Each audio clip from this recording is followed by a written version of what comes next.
आप छात्रों को सप्रेम धन्यवाद।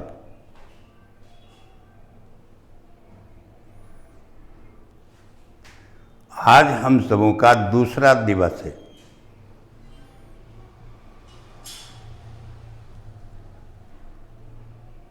आज का विषय भाषा चैप्टर है।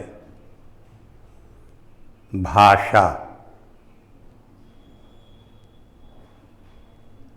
यह चैप्टर भाषा विज्ञान और भाषा व्याकरण अर्थात हिंदी भाषा व्याकरण और हिंदी भाषा विज्ञान दोनों से कोरिलेटेड है।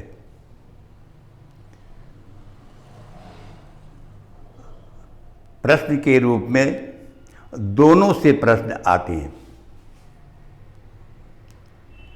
इसलिए हमें इस चैप्टर को पूरा मनोयोग पूर्वक पढ़ना चाहिए। प्रश्न उठता है कि भाषा क्या है। इस संदर्भ में कई प्रकार के प्रश्न आते हैं। भाषा शब्द की उत्पत्ति किससे हुई? तो अगर आपसे पूछा जाएगा कि भाषा शब्द की उत्पत्ति किससे हुई, तो आपको कहना पड़ेगा कि भाषा शब्द की उत्पत्ति भाष धातु से हुई है। भाषा शब्द की उत्पत्ति भाष धातु से हुई है। भाष धातु मैं लिख रहा हूं।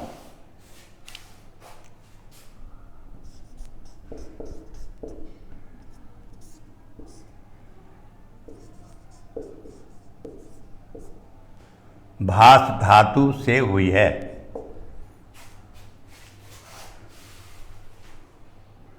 जिसका अर्थ होता है अभिव्यक्ति। अब प्रश्न उठता है कि अभिव्यक्ति का विषय क्या है?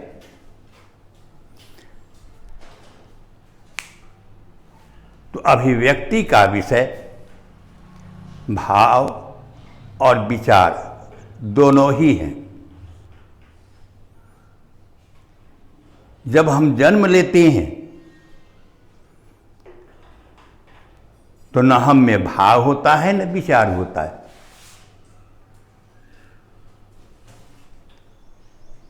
इसलिए बाल विकास मनोविज्ञान कहता है, बाल विकास विज्ञान कहता है कि 2 माह 11 दिनों के बाद बच्चों में भाव और विचार दोनों उद्बुद्ध होने लगते। भाव उद्बुद्ध होता है हृदय में और विचार उद्बुद्ध होता है मस्तिष्क में। सब क्वेश्चन का आंसर है।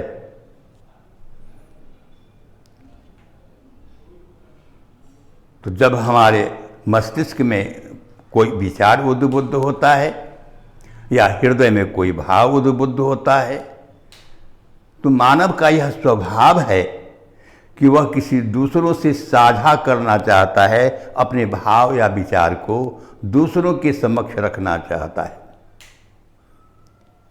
और इस प्रकार श्रोता और वक्ता इन दोनों के विचार में विचारों या भावों का आदान प्रदान होता है। इस भाव या विचार के आदान प्रदान के माध्यम को भाषा कहते हैं। क्वेश्चन आ सकता है कि भाषा भावाभिव्यक्ति या विचाराभिव्यक्ति का साधन है या माध्यम। किताब में जो भी किताबें 2003 के पहले हैं या अभी भी जो प्रकाशित होती हैं, जिनका अध्ययन क्रमबद्ध नहीं है, अभी तक नहीं है, बीच में ही बाधित हो गया, तो वे आधुनिक विचारों से अवगत नहीं हो पाते, तत्कालिक विचारों से अवगत नहीं हो पाते। तो मैं यह कहने जा रहा हूँ, प्रायः किताब में भाषा को साधन माना गया है और इसीलिए भाषा की परिभाषा लोगों ने दी है कि भाषा वह साधन है जिसके द्वारा हम अपने भाव और विचार को व्यक्त करते हैं तथा दूसरों के भाव और विचार से स्वयं अवगत होते हैं। अब यहाँ मैं कह रहा हूँ आपको कि यह बात पुष्ट हो चुकी है, इस बात की पुष्टि हो चुकी है कि भाषा साधन नहीं माध्यम है। अब वह कैसे, समझाने के लिए समझा रहा हूं। साधन होने के लिए 3 बातों का होना आवश्यक है।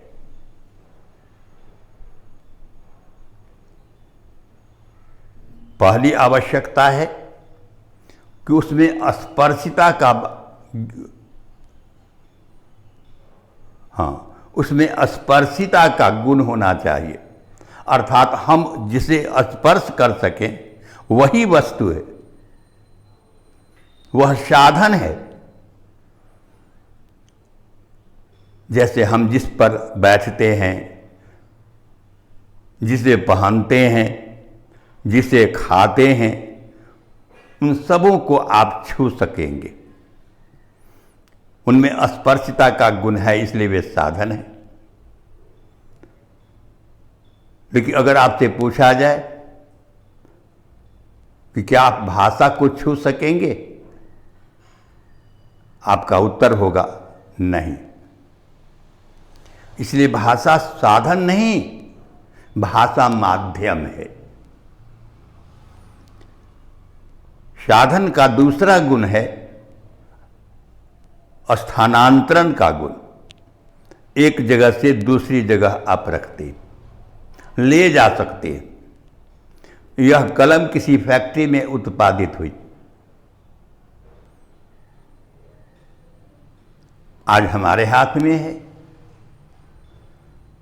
अगर इसमें स्थानांतरण का गुण नहीं होता तो हम फैक्ट्री से यहां तक नहीं ला पाते।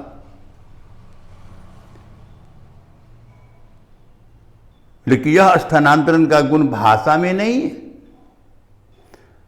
ऐसा आपने कभी नहीं सुना होगा कि यह भाषा कहीं यहां से उड़कर कहीं चली गई किसी और जगह। भाषा का विकास होता है, उसका स्थानांतरण नहीं होता, यह इसका प्रसारण होता है। यहाँ भी है, इंग्लैंड में भी है, चीन में है तो जापान में भी है।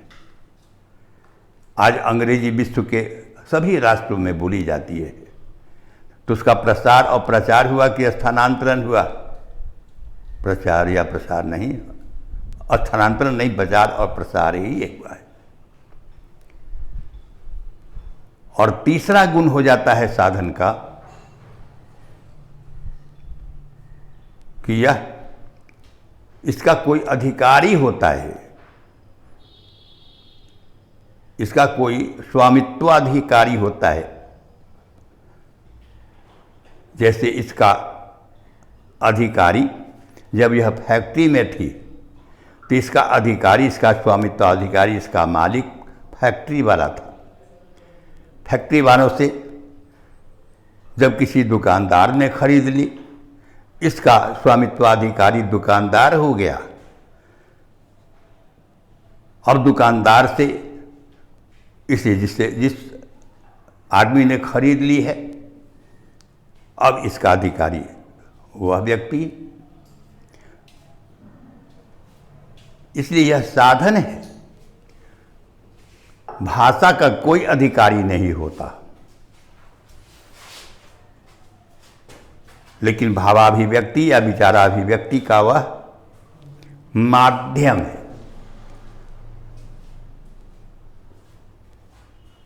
भाषा कई प्रकार की होती है।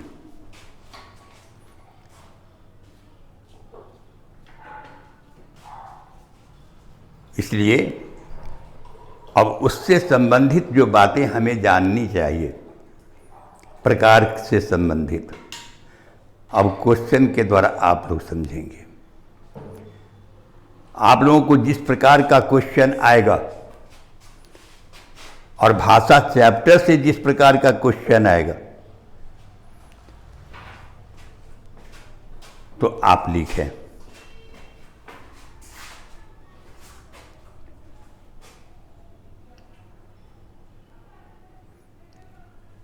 भाषा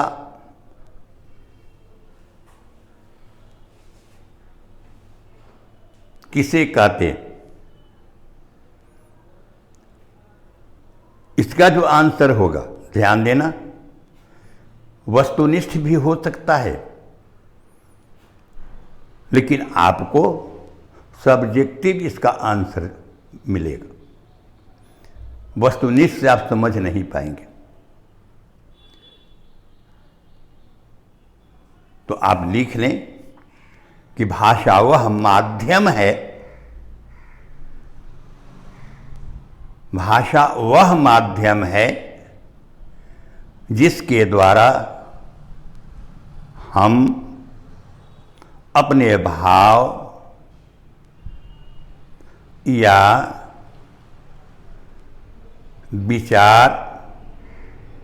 विचारों लिख लो, भाव या विचारों की अभिव्यक्ति करते हैं।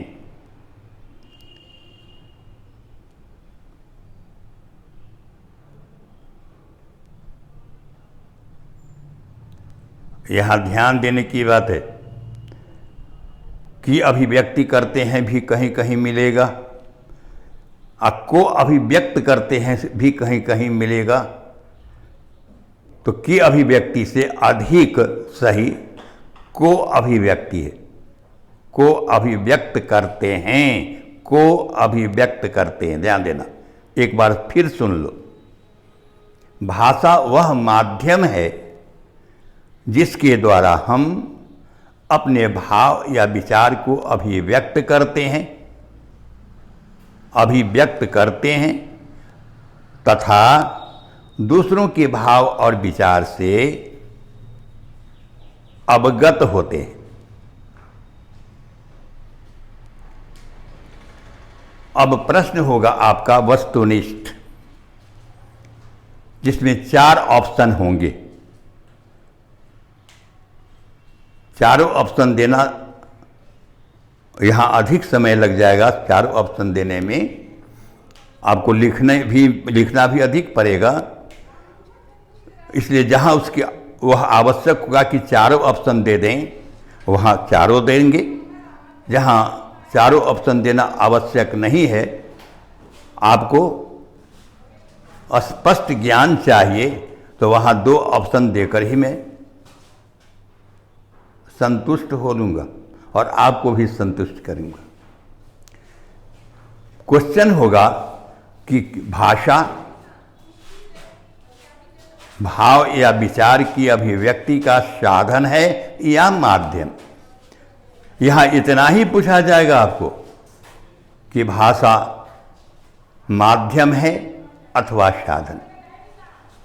उत्तर होगा भाषा माध्यम है। भाषा इनमें से किसका माध्यम है? तो विचार या भावों की अभिव्यक्ति का। क्लियर? कुछ बताया? कुछ बताया आपको? वहाँ से कुछ रिप्लाई आया है क्या कहीं किसी से? नहीं ना? ठीक है। भाषा की उत्पत्ति किससे हुई है? उत्तर होगा भाषा की उत्पत्ति भाष धातु से हुई है। भाषा की उत्पत्ति किससे हुई है? भाष धातु से।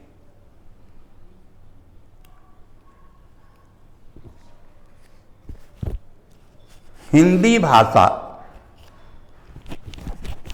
पहले समझ लो तब लिखना। हिंदी शब्द किस भाषा का शब्द है?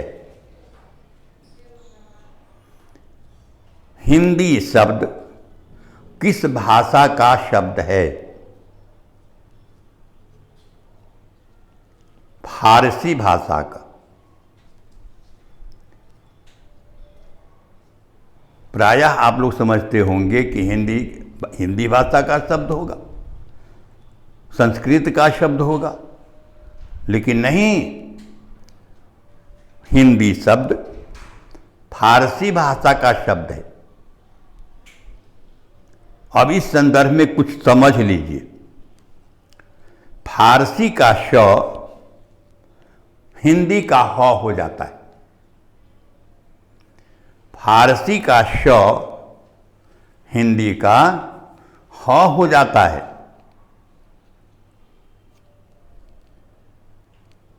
एक प्रश्न समझ लो इस संदर्भ में। भाषा का विकास सभ्यता के विकास के साथ साथ होता है। यह भाषा विज्ञान का प्रश्न है। भाषा का विकास सभ्यता के विकास के साथ साथ होता है, और हम जानते हैं कि सभ्यता का विकास सबसे पहले सिंधु घाटी में हुआ है।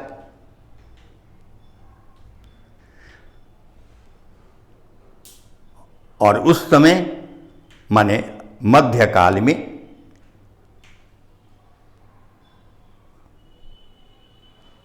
मुगलों का साम्राज्य था, इसलिए वे फारसी बोलते थे और लिखते थे, समझते थे। तो फारसी से ही हिंदी आई। जैसे सिंध से हिंद, सिंध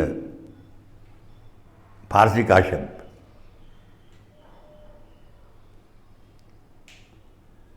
तो सिंध उसका हिंदी क्या हो गया? हिंद। फारसी में वहां कहा गया सिंधी, हिंदी में हो गया हिंदी।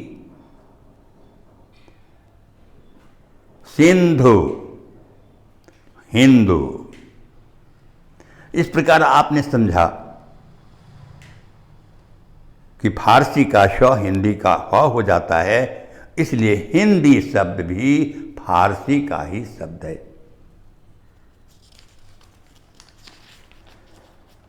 क्वेश्चन में देखो अब फिर,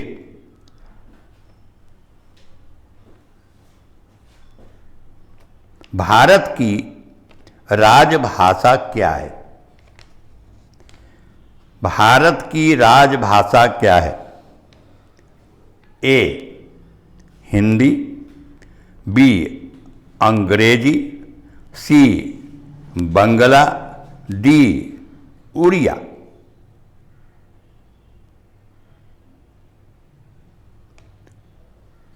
उत्तर हो जाएगा ए हिंदी।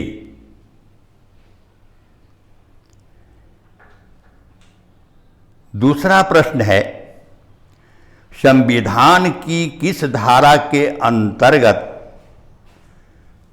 संविधान की किस धारा के अंतर्गत हिंदी राजभाषा घोषित की गई है?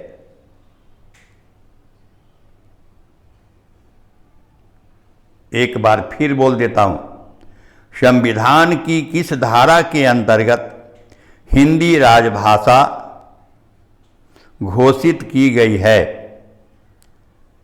ऑप्शन है धारा 351, बी धारा 343, सी धारा 348, डी धारा 349। उत्तर होगा बी धारा 343।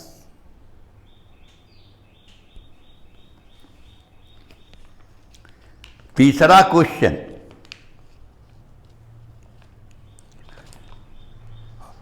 राजभाषा का तात्पर्य है प्रशासनिक भाषा,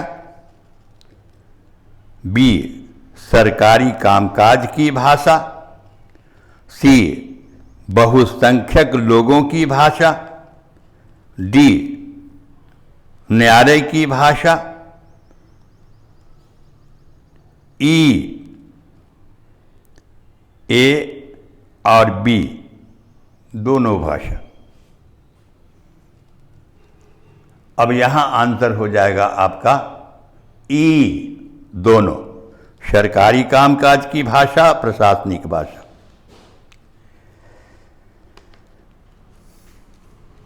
कोई दिक्कत नहीं ना है। राष्ट्रभाषा का तात्पर्य है, क्वेश्चन नंबर आप अपना लिखते जाएंगे। राष्ट्रभाषा का तात्पर्य है, क्वेश्चन है।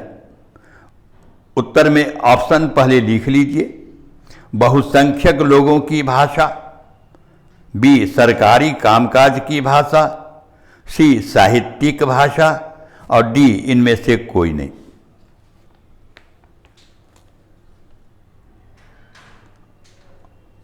और ध्यान दो, राष्ट्रभाषा की परिभाषा है कि किसी राष्ट्र की वह भाषा जिस भाषा में वहाँ के बहुसंख्यक लोग बोलते और समझते हैं, राष्ट्रभाषा कहलाती है। इसलिए आंसर हो जाएगा उसके आधार पर ए, बहुसंख्यक लोगों की भाषा।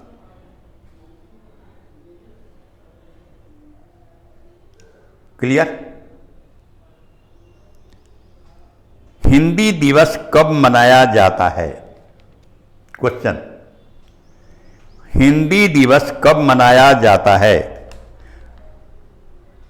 अब ऑप्शन के रूप में लिखिए, ए 14 दिसंबर, बी 14 नवंबर, सी 14 सितंबर, डी 5 सितंबर।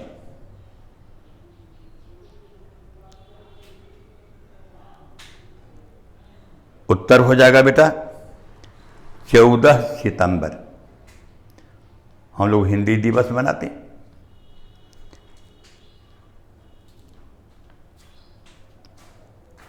क्वेश्चन, संविधान सभा ने हिंदी को राजभाषा कब घोषित किया?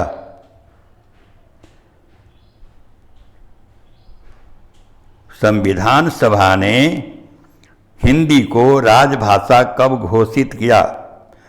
उत्तर, इसमें ऑप्शन लिखो, 14 सितंबर 1949, 15 अगस्त 1947, सी 14 फरवरी 1950, डी 14 दिसंबर 1950। ध्यान रखना, यहां किताब में कहीं कहीं गलत भी लिखे हुए हैं,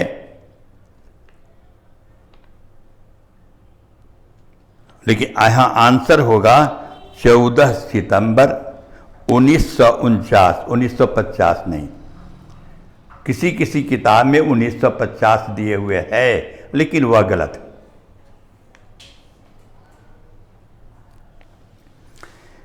उसके बाद का क्वेश्चन, हिंदी किस भाषा परिवार की भाषा है?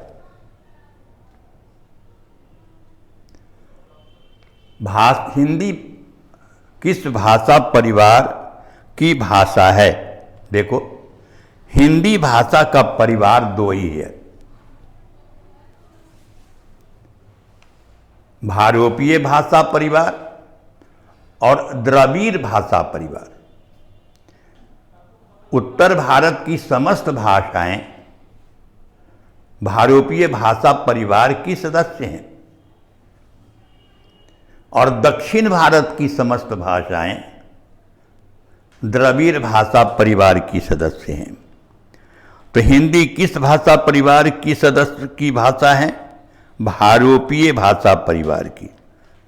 ए, हिंदी किस भाषा परिवार की भाषा है? तो इसका ऑप्शन आप पहले लिखिए, भारोपीय परिवार, द्रविड़ परिवार सी केल्टिक परिवार, डी इनमें से कोई नहीं।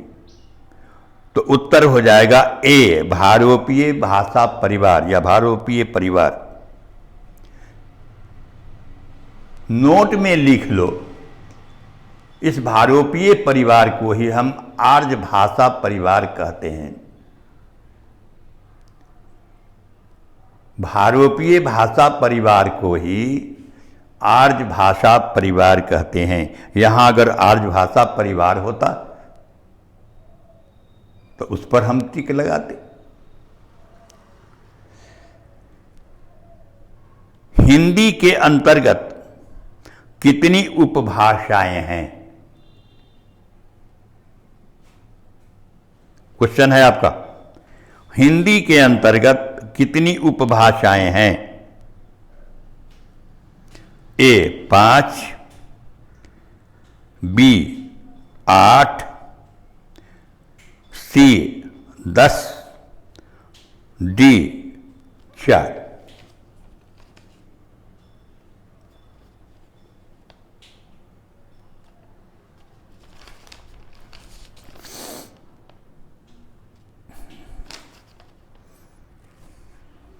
उत्तर हो जाएगा, नहीं, पहले ऑप्शन लिखो। पहले ऑप्शन लिख लीजिए, 5, 8, 10, 4। ए बी सी डी है ना, आंसर हो जाएगा ए।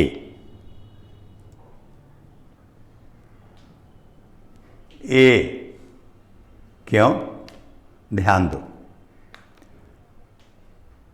हिंदी 5 प्रकार की होती है। पूर्वी हिंदी, पश्चिमी हिंदी, राजस्थानी हिंदी, बिहारी हिंदी और पहाड़ी हिंदी। इन्हीं 5 को इस रूप में कहा गया कि उपभाषाएं ए हैं। लेकिन ऐसी उपभाषाएं तो 22 भी हैं। अब आगे लिखो, हिंदी की कुल कितनी बोलियां मानी गई है? हिंदी की कुल कितनी बोलियां मानी गई हैं?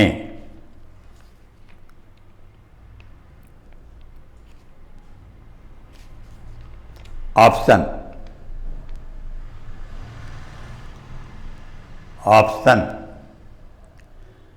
ए 10, बी 12, सी 16, डी 18।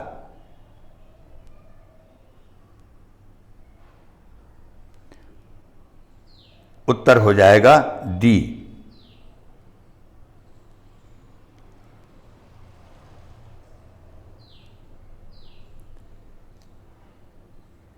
ठीक है, अब आगे बढ़िए।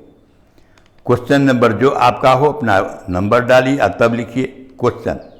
ब्रजभाषा किस उपभाषा वर्ग की बोल है या बोली है?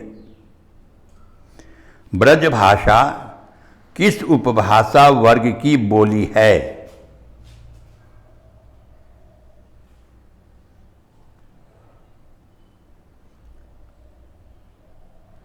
ए राजस्थानी हिंदी, बी पश्चिमी हिंदी, सी पूर्वी हिंदी, डी पहाड़ी हिंदी।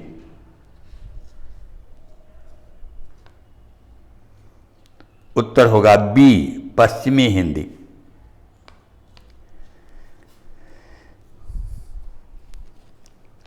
अब आगे का क्वेश्चन नंबर आप लिखें। क्वेश्चन लिखें, गढ़ वाली किस उपभाषा वर्ग की बोली है? गढ़ वाली किस उपभाषा वर्ग की बोली है?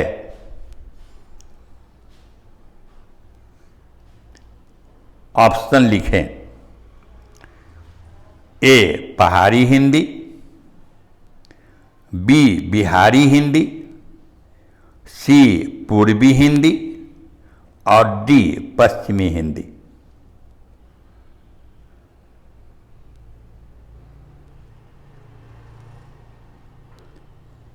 अब इस प्रश्न का उत्तर होगा पहाड़ी हिंदी।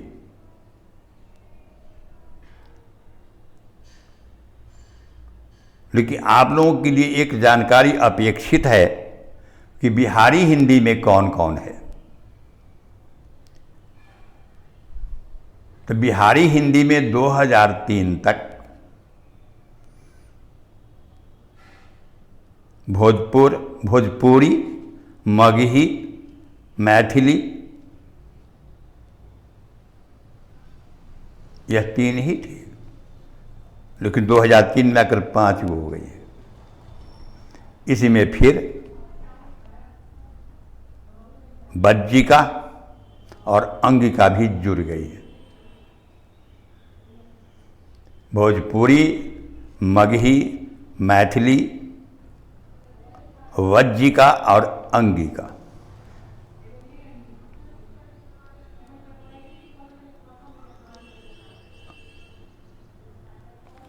पढ़ाने के लिए इसमें यह भी है कि कहाँ पर कौन सी भाषा बोली जाती है, कौन सी बोल बोली जाती है, लेकिन यहाँ मैं उस पर नहीं आऊँगा। पश्चिमी हिंदी की उत्पत्ति किससे हुई? क्वेश्चन आप लिखिए, पश्चिमी हिंदी की उत्पत्ति किससे हुई?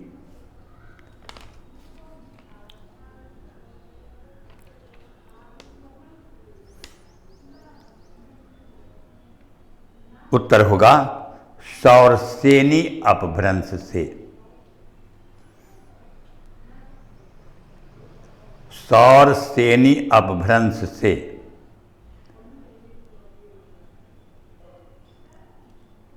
अब बिहारी हिंदी है तो इसकी उत्पत्ति किससे हुई? तो सौरसेनी भी है और अर्धमागधी, सौरसेनी और अर्धमागधी, इन दोनों से इसकी उत्पत्ति हुई है। क्योंकि आप देख रहे हैं अब आगे की बात फिर हम बेकार हो जाएंगे, यहाँ बात बढ़ जाएगी आगे। मैंने फिर एक बार देख लीजिए अपना, पश्चिमी हिंदी की उत्पत्ति किससे हुई? ए में है सौरसेनी अपभ्रंश, बी में मागधी अपभ्रंश, सी में अर्धमागधी अपभ्रंश और डी में है ब्राचर अपभ्रंश। उत्तर में मैंने आपसे कहा ए सौरसेनी अपभ्रंश। अब अपभ्रंश किसे कहते हैं? अपभ्रंश कितने प्रकार के होते हैं? किस अपभ्रंश से किस हिंदी की उत्पत्ति हुई? क्योंकि हिंदी की उत्पत्ति किससे हुई है? अपभ्रंश से। हिंदी किस लिपि में लिखी जाती है? क्वेश्चन है।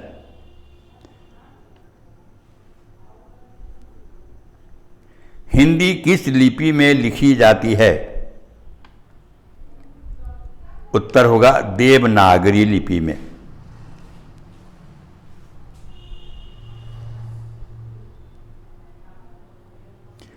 हिंदी भाषा का प्रारंभ मोटे तौर पर कब से हुआ? क्योंकि भाषा विज्ञान का प्रश्न है और उसमें विवाद है।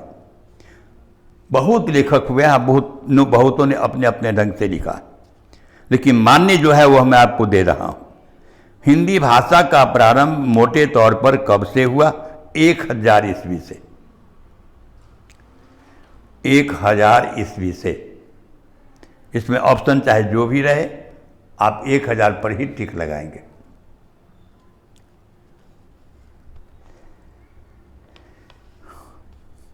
इसी तरह अब आगे का क्वेश्चन नंबर 2, हिंदी वर्णमाला में कुल कितने वर्ण हैं?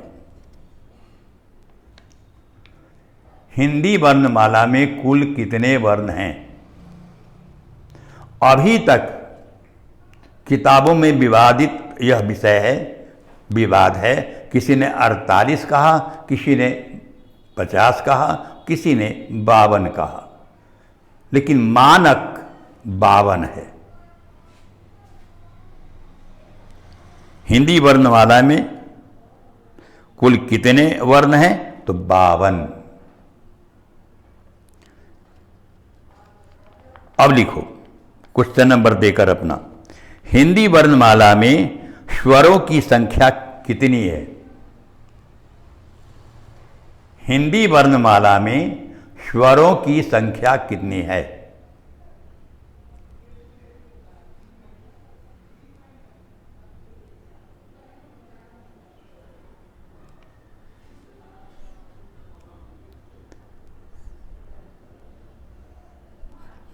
ध्यान देना, यहाँ भी विवाद है। स्वरों की संख्या पहले 11 मानी जाती थी, 2003 से 13 मानी जा रही है। अगर 11 और 13 दोनों रहे तो 13 पर टिक लगाना, अगर 13 नहीं रहे तब 11 पर। स्वर वर्णों की संख्या 11 और 13 दोनों किताब में आपको मिलेगी। याद रहे कि 2003 में जो संशोधित रूप आया तो उसमें 13 संख्या मानी गई है। अंग और अ को भी स्वर में ही मान लिया गया, क्योंकि ए वर्ग का ए, आई, ओ, औ जब स्वर है तो 2 कैसे विजातीय आ जाएगा। इस आधार पर डॉक्टर दामोदर हरि ने अपने रिसर्च में कहा कि 13 है और उसी को लोगों ने मान लिया। तो 11 और 13 दोनों चल रहा है। अभी 11 और 13 दोनों आ जाए ऑप्शन में तो 13 मानना, अगर 13 नहीं रहे तो 11 मानना। हिंदी वर्णमाला में प्रयुक्त संयुक्त व्यंजन कितने हैं? ध्यान देना, हिंदी वर्णमाला में प्रयुक्त संयुक्त वर्ण 4, असंयुक्त व्यंजन भी 4। अक्ष, त्र, ज्ञ और स्र।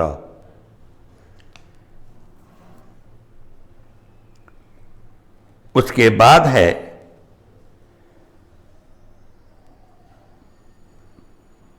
क हलंत जोड़ मूर्धन्य स। लिख रहा हूं,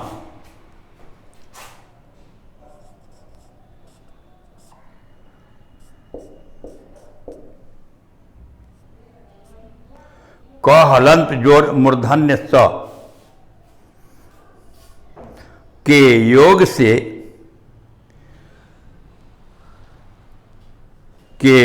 से बनने वाला संयुक्त व्यंजन हैं।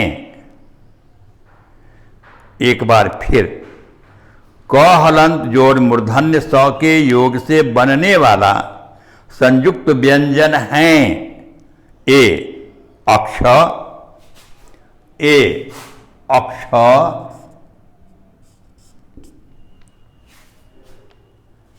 बी त्र,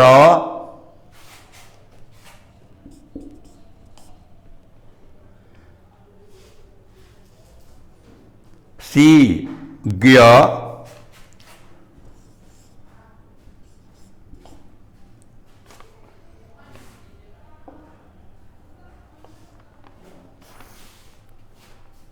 डी इनमें से कोई नहीं।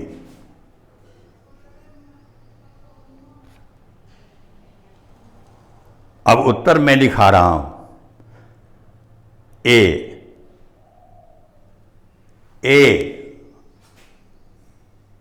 क्यों? आप अंग्रेजी में अक्षर को कैसे लिखते हैं? KSH।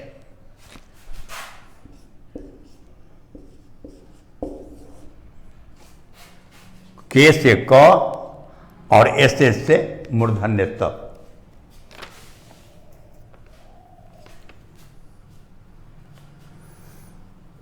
ज्ञ किन 2 वर्णों के मेल से बना संयुक्त व्यंजन है?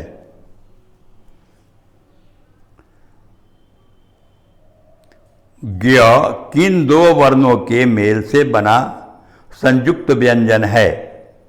ए ग हलंत जोड़ य,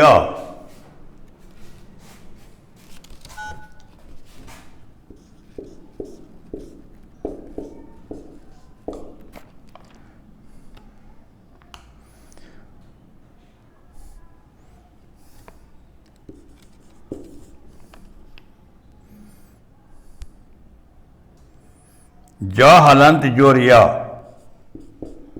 ज हलंत जोर य, ज हलंत जोर इया,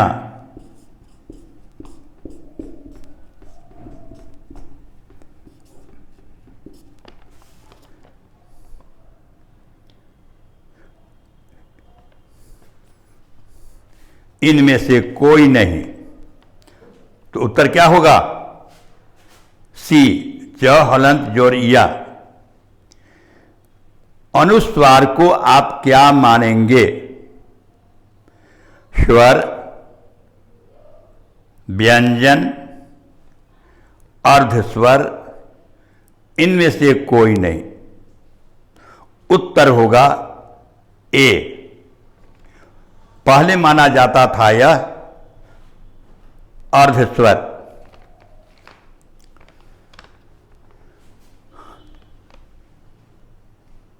अब आगे देखो, क्वेश्चन लिखिए, निम्नलिखित में से कौन सा राज्य हिंदी क्षेत्र में नहीं आता? निम्नलिखित में से कौन सा राज्य हिंदी क्षेत्र में नहीं आता? ए, दिल्ली, बी, हिमाचल, सी, छत्तीसगढ़, डी, कर्नाटक।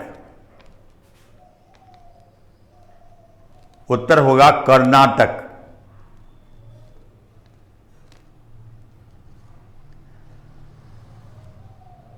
आगे बढ़ें। उसके बाद क्वेश्चन नंबर अपना दीजिए। तमिलनाडु में किस भाषा परिवार की भाषा बोली जाती है?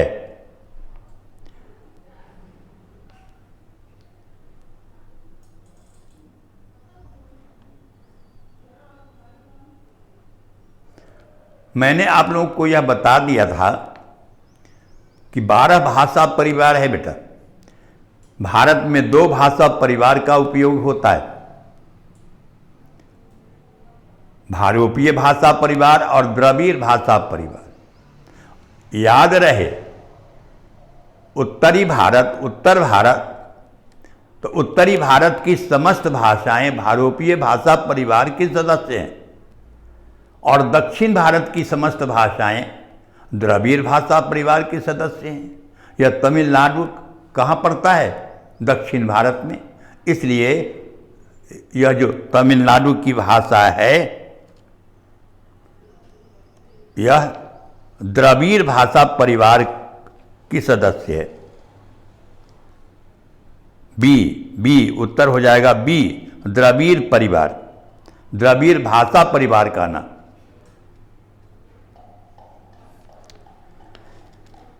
भाषा के संबंध में कौन सा तथ्य सही नहीं है? अब यह भाषा शिक्षण से आ गया है क्वेश्चन। टेट की परीक्षा जो देते हैं लोग या बीएड की परीक्षा, तो वहां यह क्वेश्चन आता है। तो भाषा के संबंध में कौन सा तथ्य सही नहीं है? भाषा पैतृक संपत्ति है, तो कहा जाएगा नहीं। अरे भाषा को तुम खरीद बिक्री करते हो क्या? भाषा खरीदी और बेची जाती है नहीं ना। तो यह पैतृक संपत्ति कहां किसी का अधिकार इस पर होता है? तो क्वेश्चन के मुताबिक हो गया भाषा के संबंध में कौन सा तथ्य सही नहीं है, तो भाषा पैतृक संपत्ति नहीं है, ए। और दूसरा, भाषा अर्जित संपत्ति है, हाँ। भाषा परिवर्तनशील है, हाँ। भाषा सामाजिक संपत्ति है, तो उत्तर आपका होगा ए। मेवाती किस उपभाषा वर्ग की बोली है? मेवाती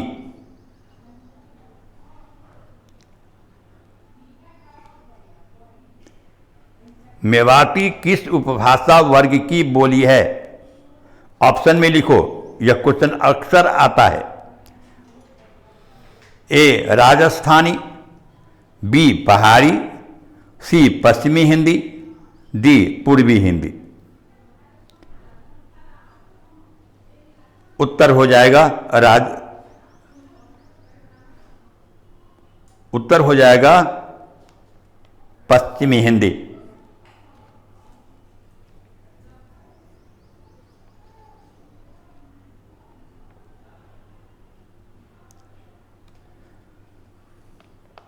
मेवाती किस उपभाषा वर्ग की बोली है?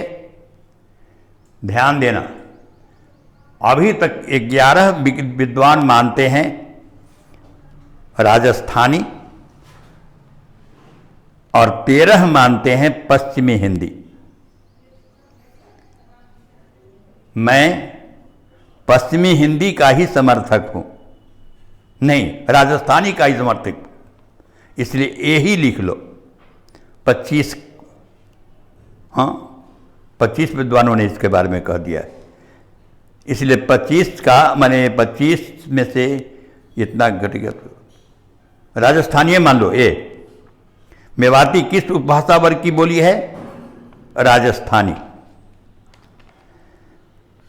उसके बाद का क्वेश्चन, इनमें से कौन सी बोली पूर्वी हिंदी की है?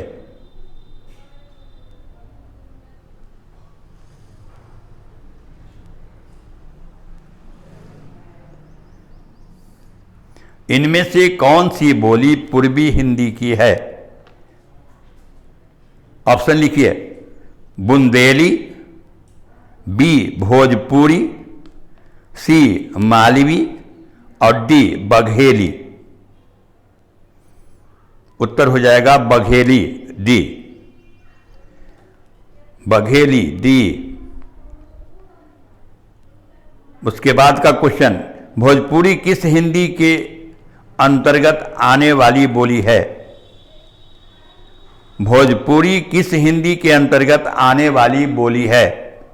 उत्तर के रूप में समझो। मैंने पढ़ाने के क्रम में पढ़ा दिया है आपको कि 5 प्रकार की हिंदी होती है। भोजपुरी बिहार की बोली है, इसलिए बिहारी हिंदी की ही बोल है, तो उत्तर हो जाएगा सी बिहारी। ऑप्शन लिखा दिए थे ना, पूर्वी हिंदी, राजस्थानी, बिहारी, पश्चिमी हिंदी, तो बिहारी हिंदी के अंतर्गत आने वाली बोल है।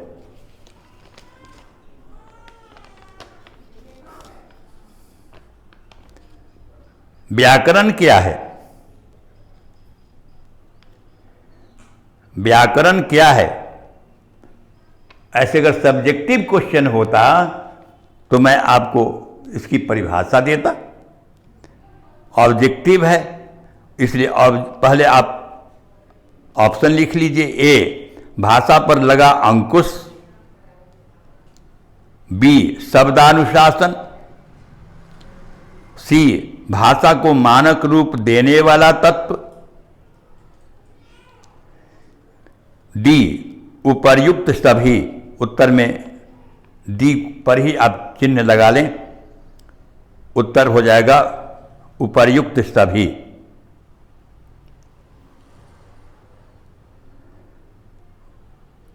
उसके बाद क्वेश्चन है, राजभाषा का प्रयोग किन किन क्षेत्रों में होना आवश्यक है? राजभाषा का प्रयोग किन किन क्षेत्रों में होना आवश्यक है? ए प्रशासन, बी कार्यपालिका, सी न्यायालय, डी उपर्युक्त सभी।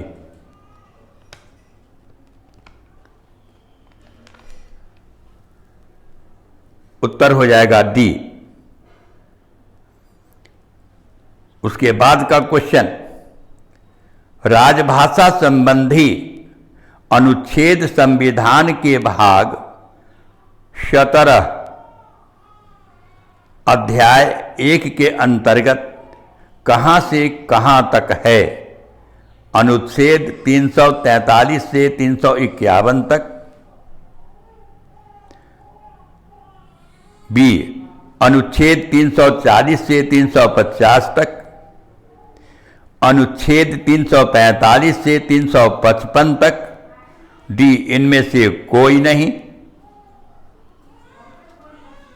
उत्तर लगा लो। ए अनुच्छेद 343 से 351 तक।